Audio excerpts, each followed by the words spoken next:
Hey, let's do some knee anatomy. So instead of me doing all this with my hands, let me share with you the complete anatomy app and let's have a look at the knee. I'll make this about 10 minutes. So here we go. I just need to make it bigger. Okay, so here is your knee. This is the right knee. If we're looking at this half person, and I'm going to zoom in. The knee is made up of 3 bones. We've got patella, and the patella looks different in everyone. So this is like a patella, but there are many different shapes. It's quite interesting to look at that if you see how many people have different shaped patellae. And patella, if we just isolate it for a moment, and I take you around the back. Oh, I love that. Look at that. Oh, you can really see what I mean now. I just recorded the lecture on modifications or considerations for people that can't kneel. And I was talking about the cartilage behind the back of the kneecap. And now you can see that it is there. It's all the way, and it's articular cartilage. It's designed to be there to cushion between the well, usually in a synovial joint, it's between the 2 bones, but this one is more of a floating joint and kind of sits on top of the place where the shin and the thigh bones meet. But you can see that it is cartilage. That means that we do get some damage here sometimes. A healthy knee is going to look like this. A healthy kneecap, sorry, is going to look like this. And we do see osteoarthritic change in this area too, where you'll see a little bit of a degeneration in that cartilage there. So I'll come back out of that. So that's the kneecap. And then we've got our thigh bone, the femur. And the femur is a very, very big, long bone coming all the way from the hip. You can see that end is the hip socket. This end is the knee joint. And if we zoom in, you can see there that it articulates really nicely with the tibia, which is the shin bone. So zooming out again, you can see the shin bone. The tibia is also quite a nice long bone, and it goes all the way down to the ankle and coming back into the knee. That makes up the knee joint. So knee joint is consisting of 3 bones. On the side here, we have the fibula. The fibula has its own little joint, if you can see that little cartilage there. So but that's not actually part of the knee proper. So coming back to here, what we're going to do is isolate the tibia bone. So I'm going to show you the articular part. So on the tibia bone, it's going to move it into position. Zoom in. So I'm now looking bird's eye view down at the tibia, but down at the shin bone. So you can see that we have 2 sections of cartilage. This is the articular cartilage you can see here. And at the moment, we're missing a lot of stuff. There's a lot of stuff missing in this knee. This is just bone and cartilage. So don't worry, you're held together so much better than this. But we can see here the cartilage is it's not covering the entire bone, but it's divided into left and right, medial and lateral, so inside and outside. So if we go back, we can see now how that we isolate the cartilage from the femur. You can see how it sits and sits on top, or sits right and articulates with the tibia bone. And down here, I can add some more connective tissue. So now we're going to get the meniscus in there and the capsule. So you've seen the bones, you've seen the cartilage. The cartilage coats the bone at the end of the long bones, especially in these very movable joints. And then we've added a few layers of other connective tissues. So if I take all of the connective away, you can see it's just the cartilage. We've got the articular cartilage there on the tibia and the articular cartilage on the femur. Let's add a few structures in. So you've got here the meniscus. So the meniscus, I think we should just remove. Yes. Haha, my gosh, this is so good. So here you're seeing all of the connective tissues that are inside your knee. So we've got the medial meniscus. So that one you can see is slightly bigger. So these are they're like tough, shock absorbing pieces of anatomy. So they are there on top of the articular cartilage to provide nice shock absorption in the knee. Then we have the lateral one. And to be honest, I think the medial meniscus is the one that we injure more.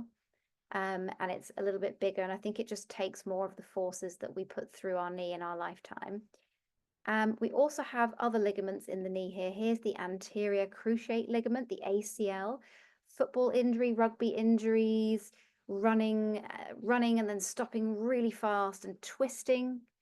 Now, these ligaments here are designed to hold, I suppose, for number one, the two bones nice and steady together. So if we show the hidden bone there,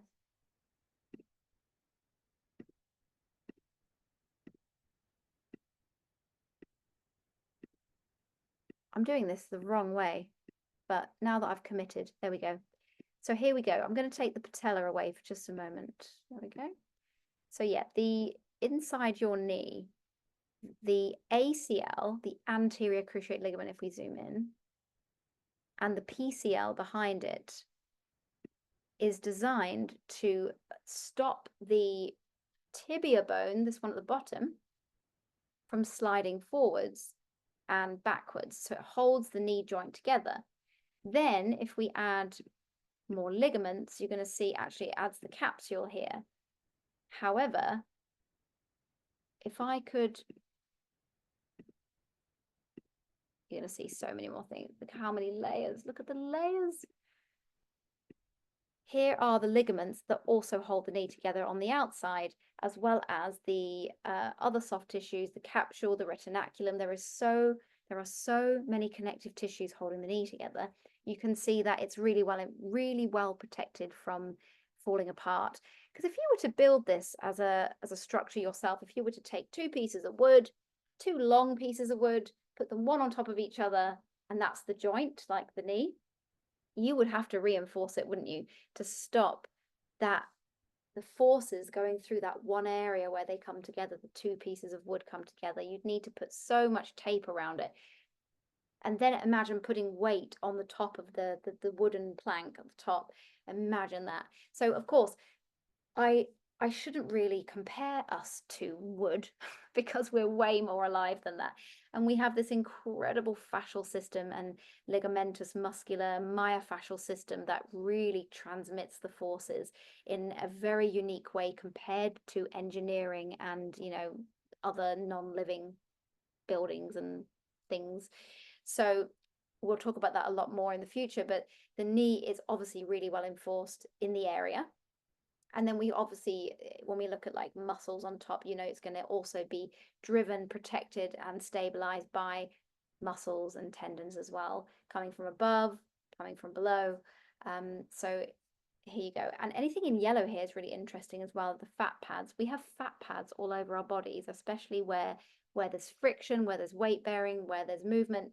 And these are all structures. This one's mainly a fat pad, but there are other structures like the bursa, and these are kind of jelly, water-filled or fatty-filled pads that help friction. Of course, if we were to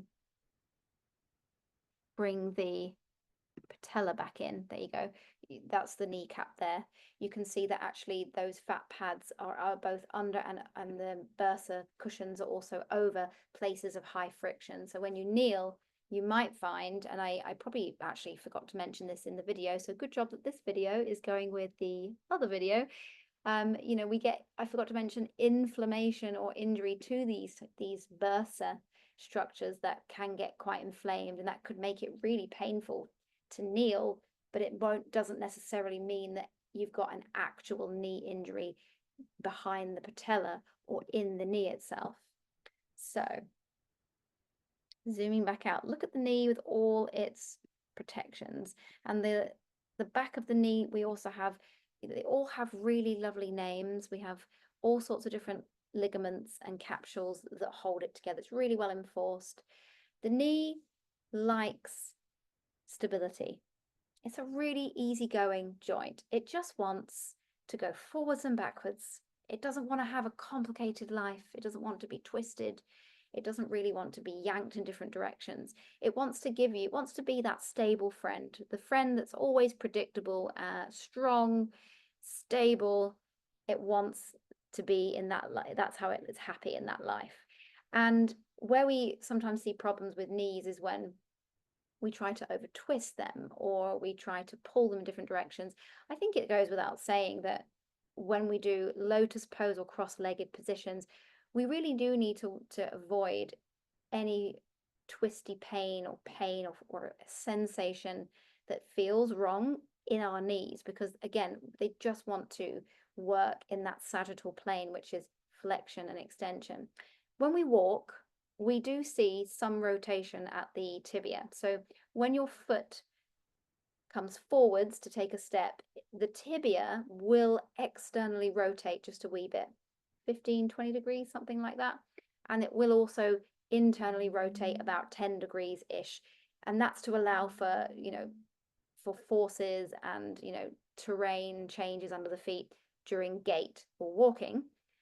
And but we shouldn't rely on or promote more twisting, more rotation at this joint. It doesn't like it.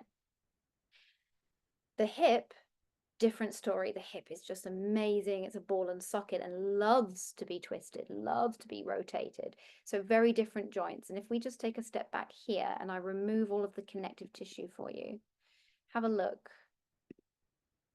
at the hip. And for some of us, you're already a yoga teacher, so you've probably seen some of this before, depending on your course. But as someone who is completely obsessed with anatomy myself, I don't ever get bored just having another look, because it reminds you of things. And I feel sometimes in my brain, I paint a picture of what I think exactly a joint is doing, and then I take a look and I realize, oh, there is the little bony bit that explains it. So it's really good to look.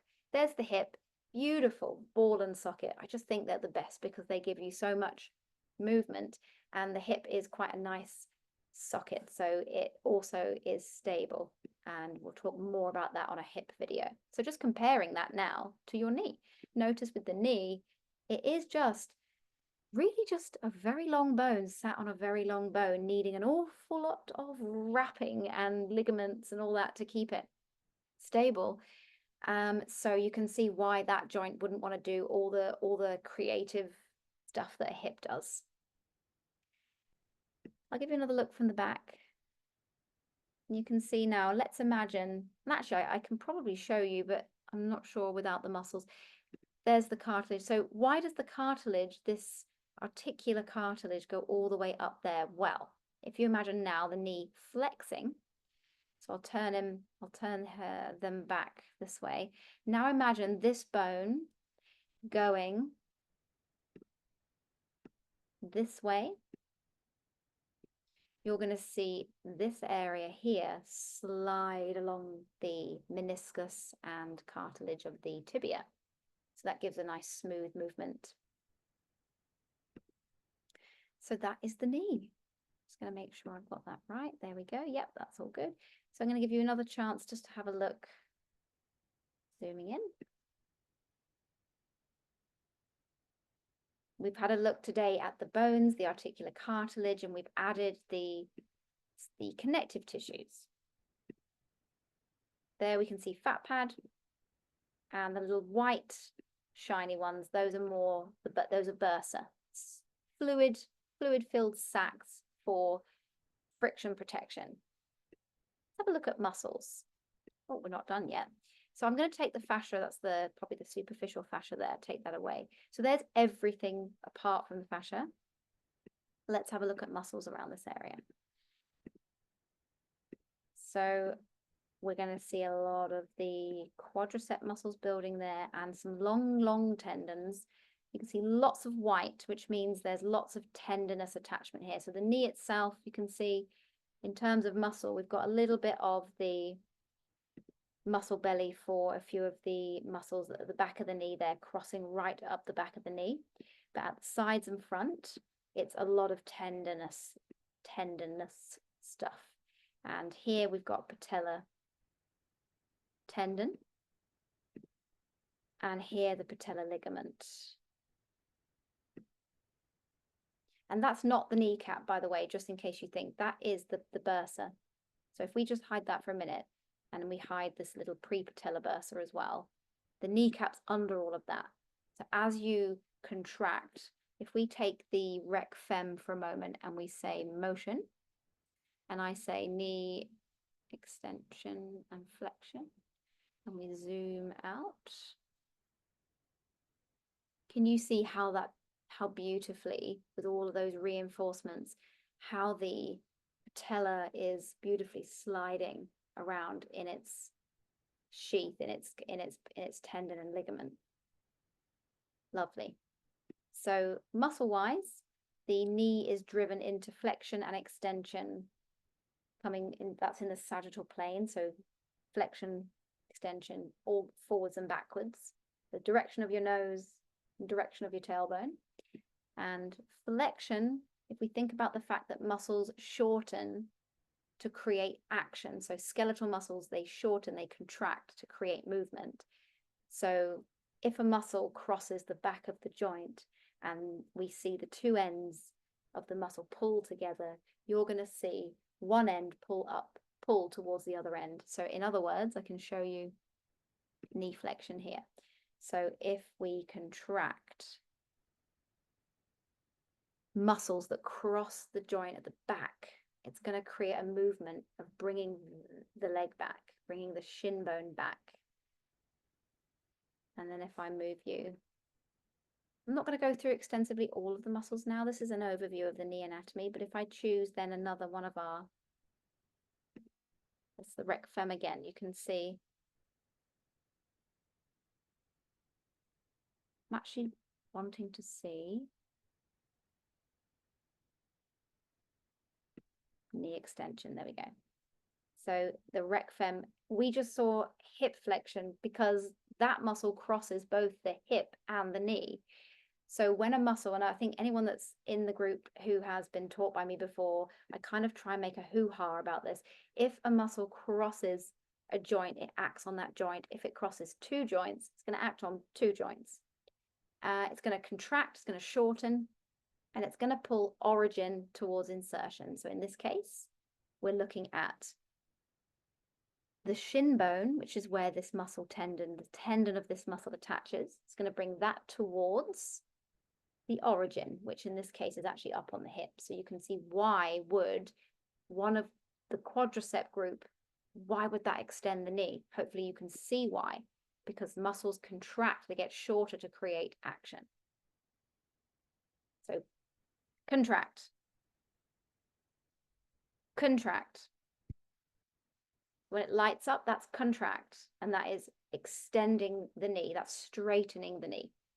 And then if we repeat one more time from the back, if we look at any one of the hamstrings,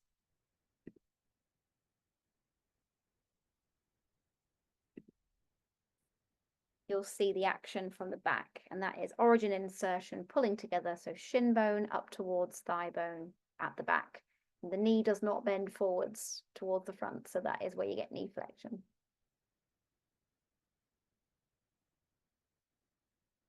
There are a few other muscles that we would go through if we were doing a little bit more of an extensive knee action, sort of knee mechanics. We've got the IT band, which the glute max attaches into, the TFL attaches into, and that crosses the knee and creates a little bit of stability in the knee. Again, it's not so much an action. When we talk stability in this instance, it's a little bit about offsetting movement. So if something happens or a force happens, that IT band, which is driven, so a band by itself doesn't do anything, it's driven by the muscles, the red juicy muscles attached to it, they will contract to stabilize, to pull back, to help bring the knee into a position. So maybe it's tried to knock into that valgus or knee knocked position, and those muscles are helping to bring the knee back to center when you're running, for example. And we will go over that more in a more extensive knee mechanic class. So there is your knee. If you have any questions, please ask me, please send them. Let's collaborate on our experiences with the knee joint and in yoga, because I think the knees are quite, they work quite hard at times in yoga, don't they? Or knees. Thank you, everybody. This was the knee, and I'll see you soon.